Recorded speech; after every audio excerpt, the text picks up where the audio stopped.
আল্লাহর কসম করে বলি, ইন্ডিয়ার উপর হামলার কারণে কেউ যদি কষ্ট অনুভব করে ও বেঈমান হয়ে মারা যাবে। কারণ মুসলমান মানে হিন্দুত্ববাদীর সাথে কোনোদিন মুসলমান থাকতে পারে না। গতকালকেই যেন কে বলছে না, এই যে পাকিস্তান হচ্ছে ইন্ডিয়ার এক গ্রাম একেবারে সব লন্ডভন্ড করে দিয়েছে। তো ওনার খুব কষ্ট লাগতেছে, মনে মনে ভাবলাম যে ইমানের ভিতরে ভেজাল আছে। ইমানের ভিতরে কি ভেজাল আছে? তুমি এইটা দেখতেছো যে এক গ্রাম পাকিস্তান শেষ করে দিল, অথচ ইন্ডিয়া শত শত মসজিদ ভেঙে দিতেছে, মুসলিম মেয়েদেরকে উঠায় নিয়ে 5 দিন 7 দিন প্রশাসন ধর্ষণ করার পরে তাকে লাশ বানায়া এখানে ওখানে ফেলে রাখতেছে। তোমার এই কথা মনে হচ্ছে না? আর তুমি পাকিস্তান এক গ্রাম ধ্বংস করে দিল, আর এর নিয়ে তোমার কষ্ট লাগতেছে? আল্লাহর কসম করে বলি, ইন্ডিয়ার উপর হামলার কারণে কেউ যদি কষ্ট অনুভব করে ও বেঈমান হয়ে মারা যাবে। কারণ মুসলমান মানে হিন্দুত্ববাদীর সাথে কোনোদিন মুসলমান থাকতে পারে না।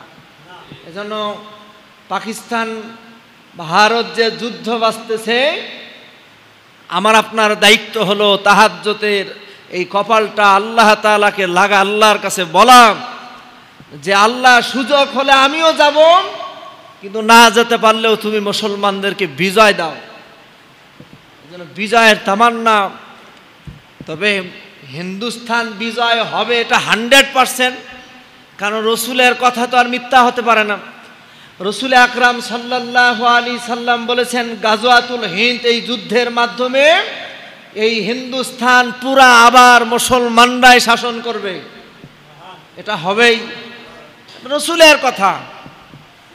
সম্মানিত মুসল্লিয়ান কিরাম, এজন্য উঠতে বসতে আমাদের কথা যেন এমন না হয় যেন আমার ঈমান চলে যায়।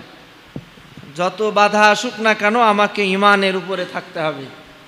যদি আপনার ঈমান হারা হয়ে যান, সব শেষ। সব কি শেষ? ঈমান হারা হয়ে যদি আপনি 40 বছর নামাজ আদায় করেন, আপনার কোন নামাজ আল্লাহ তাআলার দরবারে মঞ্জুর হবে না। এজন্য ঈমান হারা হওয়া যাবে না। আল্লাহ পাক আমাদেরকে ঈমানদার হিসাবে কবুল করুক, বলেন আমিন। সম্মানিত মুসল্লিয়ানে কিরাম, শাহাদু আল্লা ইলাহা ইল্লাল্লাহু ওয়াহদাহু লা শারীকা লাহু ওয়া নাশহাদু আন্না ওয়া সাইয়্যিদানা ওয়া হাবিবানা ওয়া মাওলানা মুহাম্মাদান আবদুহু ওয়া রাসূলুহু আল্লাযী আরসালাহু বিল হাক্কি বাশীরাও ওয়া নাযীরা ওয়া দা'iয়ান ইলাল্লাহি বিইذনিহি ওয়া সিরাজাম মুনীরা। فقد قال الله تعالى في كلامه المجيد والفرقانه الحميد. أعوذ بالله من الشيطان الرجيم. بسم الله الرحمن الرحيم. ولله على الناس حج البيت من استطاع إليه سبيلا ومن كفر فإن الله গনিউন আনিল আলামিন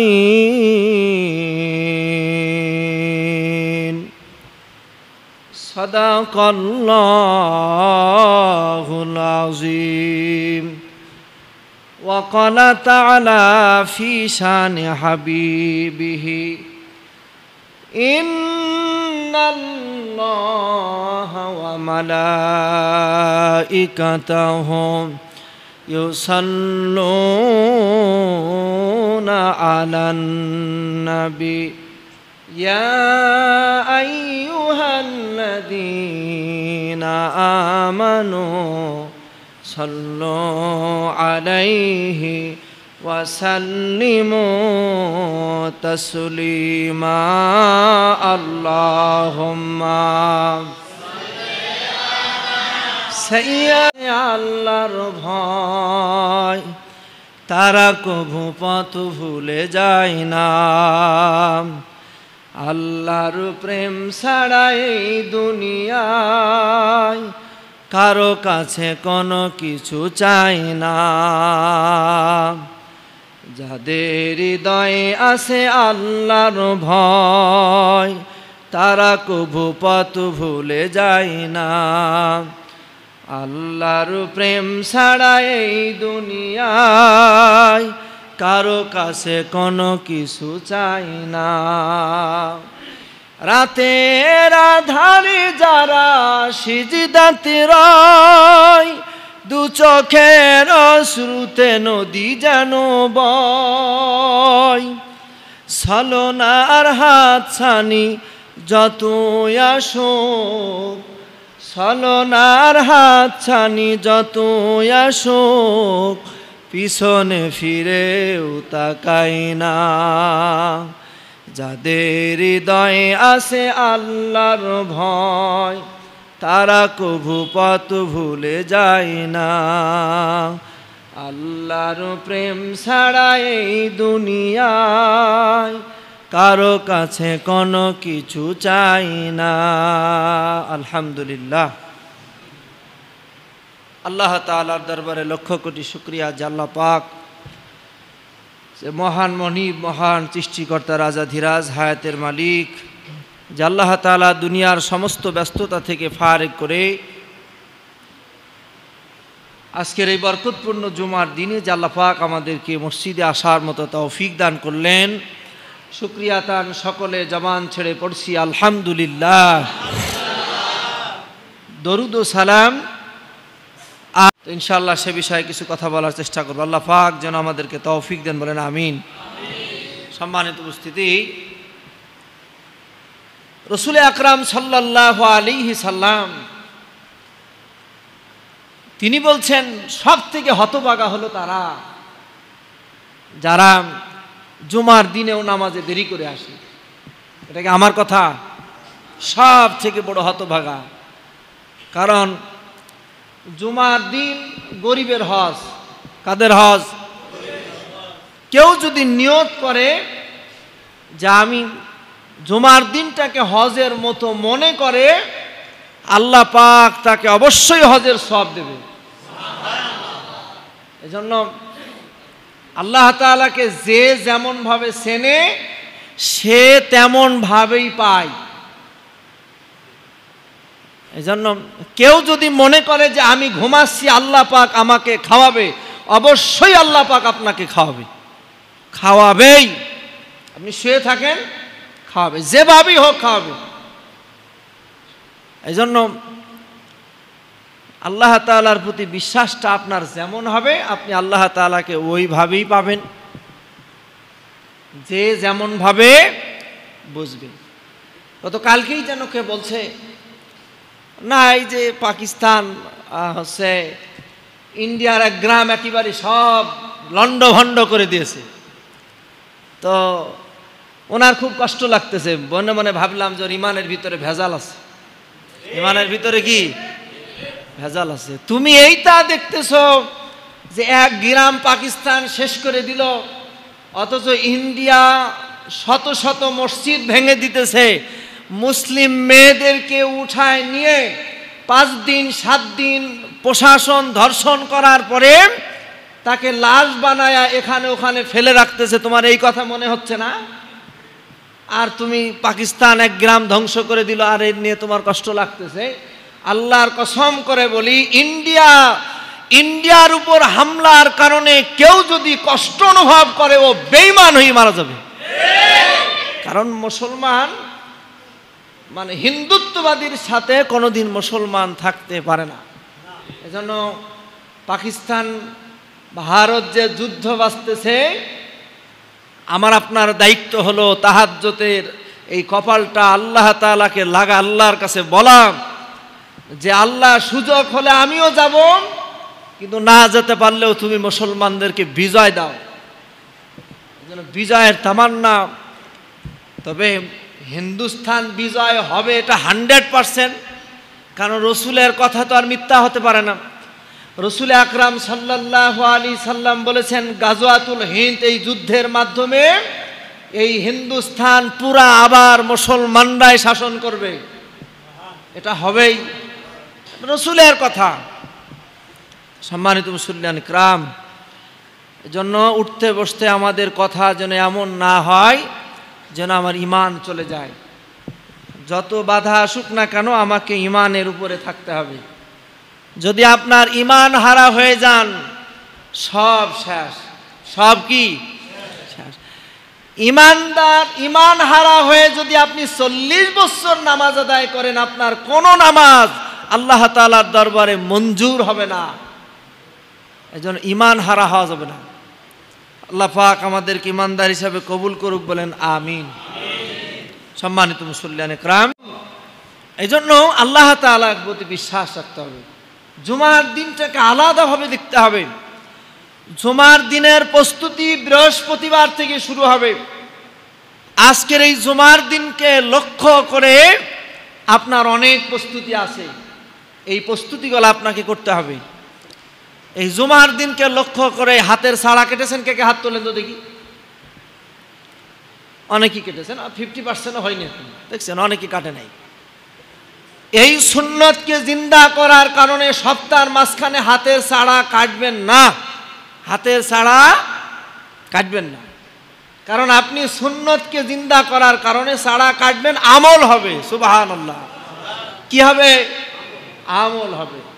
কিয়ামতের ময়দানে এই ছোট্ট আমলের কারণে আল্লাহ পাক আমাকে আপনাকে নাজাত দিতে পারে। এজন্য এই আমলগুলি ভুলে গেলে হবে না, এই আমলগুলির দিকে খেয়াল রাখতে হবে। জুমার দিনের একটি গুরুত্বপূর্ণ সময় আছে, বলেন তো কোন সময়? হ্যাঁ, আসর থেকে মাগরিব পর্যন্ত এই সময়টা অতি গুরুত্বপূর্ণ সময়। সুবহানাল্লাহ। সম্মানিত মুসল্লিয়ানে কিরাম, নবীজি বলেছেন, কোন বান্দার বান্দি যদি আসরের নামাজের পর থেকে মাগরিব পর্যন্ত এই সময়ের ভিতরেই বলে আল্লাহ তাআলার কাছে যদি প্রার্থনা করে, আল্লাহ তাআলার কাছে যদি কোনো কিছু চাই, রব্বে কারীম, আমাদের রব, আমাদের আল্লাহ, ওই বান্দা বান্দির চাওয়াকে আল্লাহ পাক পূরণ করে দেয়। সুবহানাল্লাহ। হয়তো অনেকেই মনে মনে ভাববেন, হুজুর তাহলে আজকে আসরের পরে চাবো, আজকে আসরের পরে আপনি আল্লাহ তাআলার কাছে চাবেন, আপনার বিশ্বাসটা যেমন হবে আল্লাহ পাক আপনাকে ওই রকম দেবে। আল্লাহ পাক কোনো জিনিস আল্লাহ পাক সরাসরি দেয় না। কোনো জিনিস আপনার কোন সময় প্রয়োজন দুনিয়ার কেউ যেটা জানে না, সেটা জানে আমার আল্লাহ। কে জানে? আল্লাহ পাক জানে।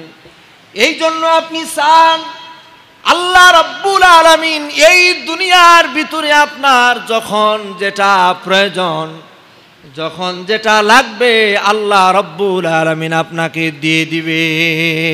আপনি চাবেন তো আল্লাহ আপনাকে দেবে।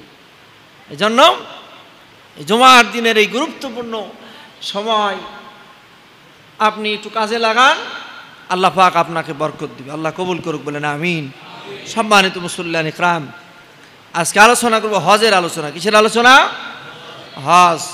আল্লাহ পাক বলছেন মানুষের উপর আল্লাহর অধিকার যে বাইতুল্লাহ পর্যন্ত তারা যাবে।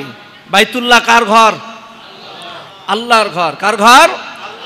আল্লাহর ঘর। হিজ্জুল বাইতি মান ইসতাতা ইলাইহি সাবিলা, আল্লাহ তাআলার চাওয়া যে ওয়ালিল্লাহি আলান নাস হিজ্জুল বাইতি মান ইসতাতা ইলাইহি সাবিলা, বলে মানুষ এরকম ভাবে আল্লাহ তাআলার অধিকার হচ্ছে মানুষ বাইতুল্লাহ পর্যন্ত পৌঁছাবে। সম্মানিত মুসল্লিয়ান ইকরাম, হজ ফরজ হওয়ার একটা মানুষ যে হজ করতে যাবে তার শর্ত হলো 7টা। কয়টা? এই 7টা শর্তের ভিতরে যদি আপনি পড়ে যান তাহলে আপনার উপরে হজ ফরজ। কয়টা? 7টা। তার 1 নম্বর হলো যিনি হজ করবেন অবশ্যই তাকে সুস্থ মস্তিষ্কের অধিকারী হতে হবে। অসুস্থ, পাগল, মাজনুন এমন মানুষের উপরে আল্লাহ পাক হজ ফরজ করেন নাই, সে যত টাকারই মালিক হন না কেন তার উপর হজ ফরজ নাই। 2 নম্বর হলো অবশ্যই তাকে প্রাপ্ত বয়স্ক হতে হবে, মানে নাবালক হলে তার উপর হজ ফরজ নয়, প্রাপ্ত বয়স্ক হতে হবে। সে যেন বোঝে তার উপর ইবাদত ফরজ হবে, সে যেন হজের কাজগুলি সে যেন করতে পারে, এমন প্রাপ্ত বয়স্ক হবে। 3 নম্বর হলো স্বাধীন হতে হবে। স্বাধীন মানে বোঝেন তো, বাংলাদেশে এখনো স্বাধীনতা আমরা পাই নাই। কি বলেন, ঠিক কিনা বলেন? কথা বল, স্বাধীনতা পেয়েছেন? যেই দেশে এখনো চুরি হয়, যেই দেশে এখনো ডাকাতি হয়, যেই দেশে এখনো পর্যন্ত দুর্নীতি হয়, সেখানে আপনি কোথায় স্বাধীন বলেন? আপনি যেই দেশে রাস্তায় চলাচলের কোনো নিরাপদ নাই, যেই দেশে আপনার ঘরটা আপনি ফেলে চলে যাবেন মক্কা মদিনায়, আপনি আসার পরে আপনার ঘর ওরকম পাবেন এর কোনো নিশ্চয়তা নাই। কথা কন, ঠিক কিনা বলেন? যেই দেশে মসজিদের দান বক্সে চুরি হয়, যেই দেশের মসজিদের ইমাম সাহেবের ঘর চুরি হয়, সেই দেশে স্বাধীন কোথায় আপনি? তার মানে স্বাধীন মানে আপনি যে হজে যাবেন আপনাকে স্বাধীন হতে হবে। আপনার এই মাল সামানা, আপনার যা কিছু থাকবে এর নিরাপত্তা থাকতে হবে। কথা বোঝেন নাই? নিরাপদ থাকতে হবে। 4 নম্বর হলো সুস্থ হওয়া। কি হওয়া? সুস্থ হওয়া। সুস্থ হলে তার উপর হজ ফরজ নয়, সে যত টাকারই মালিক হোক না কেন। 5 নম্বর হলো তার কাছে যাতায়াত, মক্কায় অবস্থানের জন্য প্রয়োজনীয় অর্থ থাকা। এখানে প্রয়োজনীয় অর্থ মানে সে যে হজ করতে যাবে, তার মানে হজ করতে যে যাবে আসবে, যাওয়া আসা এবং তার পরিবার অধীনস্থ, তার পরিবারে যে কয়জন মানুষ আছে এই মানুষগুলির খাদ্য, বস্ত্র, বাসস্থান, চিকিৎসা, অর্থাৎ তার যে জৈবিক চাহিদা, এই চাহিদা পরিমাণ অর্থ আপনার থাকতে হবে, তাহলে আপনার উপর হজ ফরজ হবে। কথা কি বুঝতে কষ্ট হচ্ছে নাকি আপনাদের? কথা বোঝেন নাই? তার মানে আপনি হজে চলে যাবেন, আপনার বউ না খেয়ে থাকবে না, আপনার হজ হবে না। আপনি হজে চলে যাবেন, আপনার এরকমভাবে বাড়ির মানুষগুলির অর্থের মানে কষ্ট হবে না, এমন হলে হজ তার উপর ফরজ হবে। আবার এখানে আরেকটি বিষয় রয়েছে, ওয়াল আরহাম, রক্ত সম্পর্কীয় আত্মীয়তার হক আদায় করতে হবে। কথা বোঝেন নাই? রক্ত সম্পর্কে একজন আত্মীয় অনেক টাকা ঋণ আছে, ঋণে জর্জরিত, অথবা এমন কোনো কষ্টে আছে যে সে কিছু সাহায্য না পাইলে তার জীবন চলে না, এখানে আপনার সাহায্য করাটা জরুরি হজের চেয়েও। সুবহানাল্লাহ, হজের চেয়েও। ওই যে ঘটনা শোনেন নাই, হজ করতে যাবে কিন্তু একজন বাচ্চা গোশত খেতে না পাওয়ার কারণে তার সমস্ত টাকাটি আল্লাহর ওই বান্দার এরকমভাবে দান করে দিয়েছে। গত বছর এই ঘটনা আমি বলেছিলাম, এই জন্য এদিকেও খেয়াল করতে হবে। এরপরে 6 নম্বর হলো রাস্তা নিরাপদ হওয়া, অর্থাৎ যেই রাস্তায় আপনি হজে যাবেন এই রাস্তা নিরাপদ থাকতে হবে। এমনও হতে পারে, অনেক সময় হয় বিভিন্ন দেশ থেকে হজে আসার প্রতিবন্ধকতা তৈরি হয়ে যায়। তবে এই বছর আমাদের হজের, বিশেষ করে সৌদির বাদশাহটা বেয়াদব। এই সৌদির বাদশাহ, বর্তমান যিনি বাদশাহ, তিনি ইসরায়েলের এজেন্ট। এই জন্য পৃথিবীর মুসলমান দেশগুলি তার প্রতি একটু মনক্ষুণ্ণতা। এই জন্য হজের যেই আলোড়ন, হজের যেই মানে প্রসার এবছর একটু কম, এবছর একটু কম আমরা খেয়াল করতে দেখতেছি। কারণ এই বর্তমান সৌদির যে বাদশাহ, সৌদি আরবে এমন কোনো অন্যায় নেই যে তার দ্বারা শুরু হচ্ছে না। এজন্য আল্লাহ পাক যেন সৌদিকে হেফাজত করেন, বলেন আমিন। আবার অনেকেই বলবেন, হুজুর সৌদি আরবে কেন? সৌদি কি আমাদের ইসলাম? কথা কন না কেন? সৌদি কি আমাদের ইসলাম? সৌদি আমাদের ইসলাম না তো। আমার ইসলাম হলো আল্লাহ এবং রসুল। সৌদি আমার ইসলাম না। অনেকে আবার ভুল ব্যাখ্যা করবেন, সৌদি আরবে তা হয়, এগুলা মুনাফিকের লক্ষণ। সৌদি আমার ইসলাম না, আমার ইসলাম হলো আল্লাহ এবং রসুল। ইসলাম কি সৌদির জন্য এক আর অন্য এলাকার জন্য আর এক নাকি? এজন্য আমার ইসলাম আল্লাহ এবং রসুল। সৌদি আমার ইসলাম নয়, সৌদির বাদশাহ আমার ইসলাম নয়। এজন্য এরকম আবার চিন্তা ভাবনা করা যাবে না। আল্লাহ পাক যুগে যুগে আরব আমিরাতের ভিতরে এত নবী রাসূল পাঠানোর কারণ হলো সব থেকে বেশি খারাপ কাজে লিপ্ত হয়েছে এই আরব আমিরাতের মানুষগুলি। এই জন্য আল্লাহ পাক পৃথিবী যখন ধ্বংস করবেন, 4টি বড় বড় যেই ভূমিকম্প হবেন, এর মধ্যে সৌদি আরবও পড়ে গেছে। জাজিরাতুল আরব, এই জাজিরাতুল আরবও এই ভূমিকম্পের দ্বারা ধ্বংস হয়ে যাবে। কথা বোঝেন নাই? এই জন্য এটা আবার মনে করবেন না যে সৌদি আমার ইসলাম। আমার ইসলাম হলো লাকাদ কানা লাকুম ফি রাসূলিল্লাহি উসওয়াতুন হাসানাহ। আমার ইসলাম হলো রসুল। রসুল হচ্ছে আমার আদর্শ। রসুল যেটা বলেছেন সেটাই করব, আর রসুল যেটা নিষেধ করেছেন সেটা আমরা করব না। এটা আমাদের দায়িত্ব। সম্মানিত মুসল্লিয়ান ইকরাম, 7 নম্বর শর্তটা হলো যে ফিরে আসা পর্যন্ত স্ত্রী লোকদের জন্য স্বামী অথবা এমন কোনো আত্মীয় সফর সঙ্গী থাকা আবশ্যক। অর্থাৎ মেয়েদের ক্ষেত্রে, মেয়েরা যারা হজে যাবে তার সঙ্গী এমন কেউ হবে যেন তার সাথে তার বিবাহ হারাম। কথা বোঝেন নাই?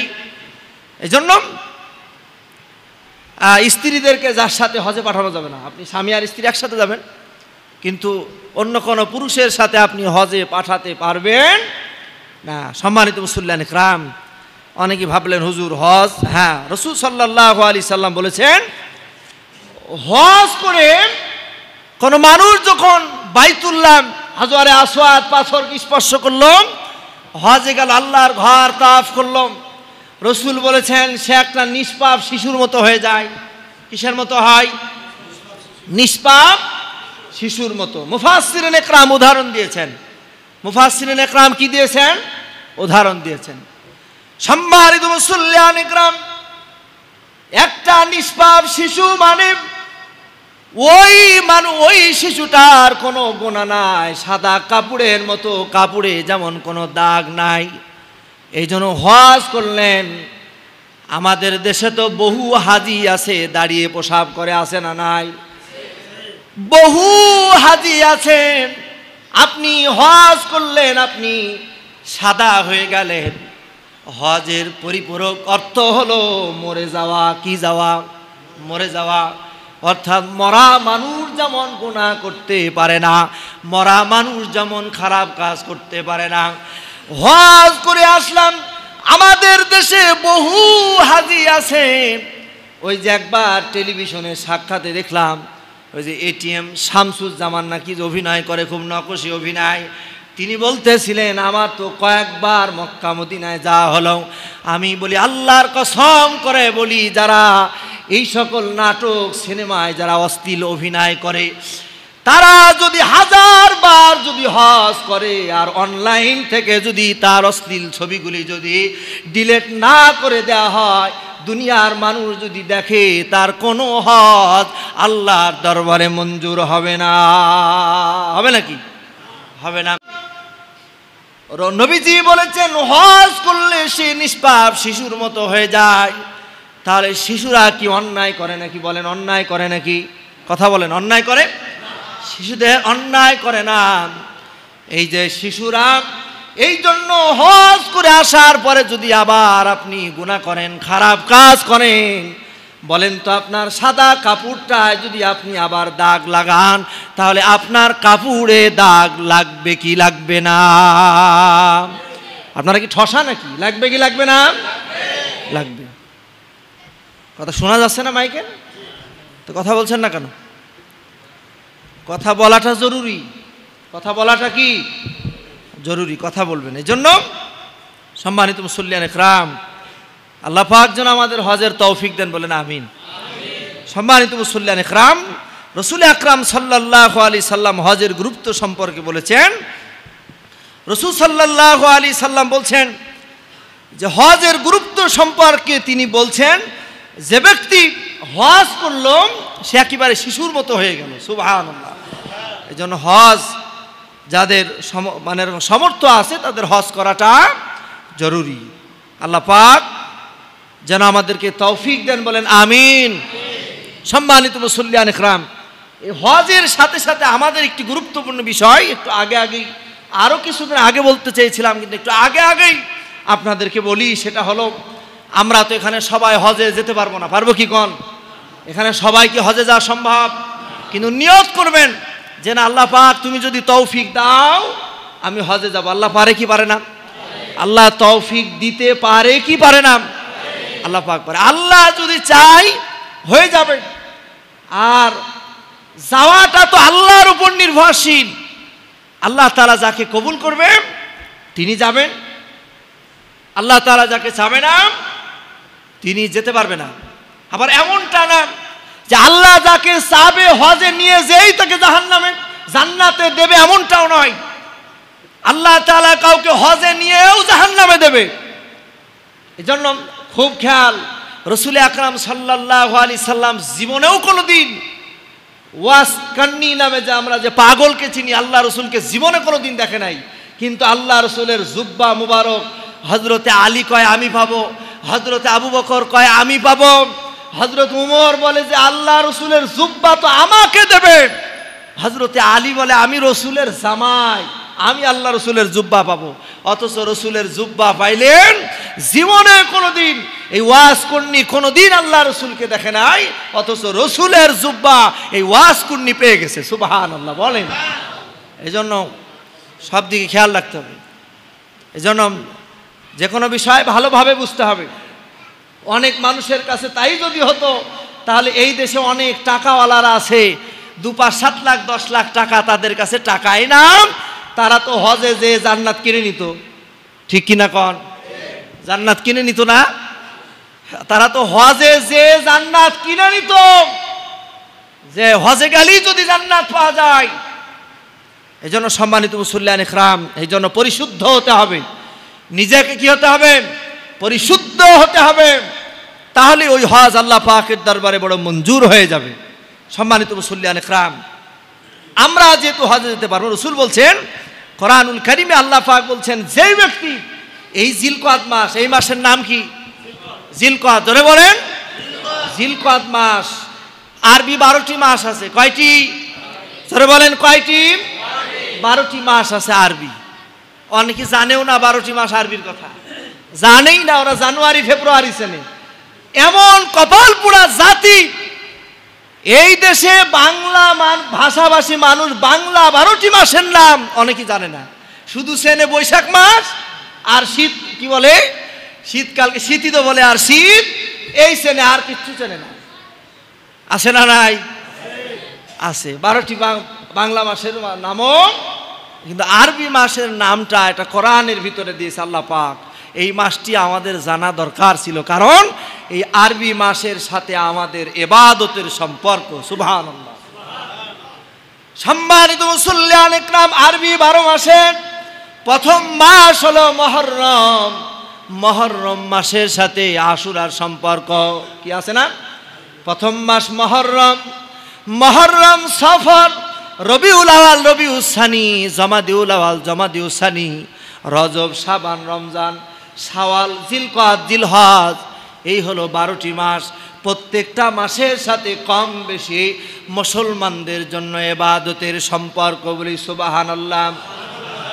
এই যে জিলকদ মাস, নবীজি বলেছেন যেই মানুষগুলি হজে যেতে পারে না, এই জিলকদ মাসে নিয়ত করবে হজের, নিয়ত করবে জিলকদ মাসে হজের। হজে গেলে যেমন মানুষ গুনাহ করে না, একটু ভালোভাবে চলাফেরা করে। বলেন তো, যারা হজে যায় তাদের চলাফেরাটা কেমন হয়? এই জন্য এই জিলকদ মাসে আপনার চলাফেরা যদি কোরবানি হজ পর্যন্ত যদি ওই রকম হয়, বলে আল্লাহ রব্বুল আলামিন আপনার আমলনামায় হজের সওয়াব লিখে দিবে, বলি সুবহানাল্লাহ। সম্মানিত মুসল্লি ভাইরা, এর সাথে কুরবানির নিয়ত করা। কুরবানি কিসের? যারা বলেন কুরবানির নিয়ত করা। বলেন হুজুর কুরবানি নিয়তটা আপনি করবেন, আল্লাহ পাক কুরবানির ভিতরে বিশাল বরকত, এই জন্য আগে আগেই কথাটা বলি, কুরবানির নিয়ত করবেন। এই কুরবানি তো তাদের জন্য দেওয়া ওয়াজিব 10, 11, 12, 13 তারিখ শুভে সাদিক পর্যন্ত, অর্থাৎ সূর্যাস্ত পর্যন্ত। এই সময়ের ভিতরে কেউ যদি একটা ছাগল কেনার টাকা যদি তার কাছে গচ্ছিত হয়ে যায়, ওর উপরে কুরবানি দেওয়া ওয়াজিব। কথা বোঝেন নাই? আপনার কাছে টাকা আছে, আপনি কুরবানি দেন না, তার মানে আপনার আল্লাহর প্রতি বিশ্বাস নাই। ঠিক কিনা বলেন? আল্লাহর প্রতি বিশ্বাস নাই। ওই যে আল্লাহ পাক, আমাদের অবস্থা তাই হয়ে গেছে। আল্লাহ রব্বুল আলামিন মুসার সময় আল্লাহ তাআলা সকাল বেলায় ভুনা গোশত সহ 70 রকম তরকারি আর রুটি আল্লাহ পাক সকাল বেলায় নাজিল করতেন। আল্লাহ পাক বলেছিলেন, বান্দারা শোনো, মুসা পয়গম্বরের সময়ের ঘটনা, বলে সকাল বেলায় তোমরা পেট পুরে খাবা, সকাল থেকে জোহর পর্যন্ত ইবাদত করবা, নামাজ যখন শেষ হয়ে যাবে, ইবাদত যখন শেষ হয়ে যাবে, দুপুর বেলায় এরকম 5 রকম ভাত আর 70 রকম তরকারি আসবে, তোমরা খাবা। আবার এই তরকারি খাবারগুলি আল্লাহ পাক উঠায় নেবে। আল্লাহ রাব্বুল আলামিন শুধুমাত্র ওই জায়গায় একটা শর্ত লাগায় দিলেন, তবে জেনে রাখো, খবরদার তোমরা গচ্ছিত রাখতে পারবা না। আল্লাহ পাক ইমানের কঠিন এক পরীক্ষা আল্লাহ পাক তাদের দিয়েছিলেন, তোমরা গচ্ছিত রাখতে পারবা না।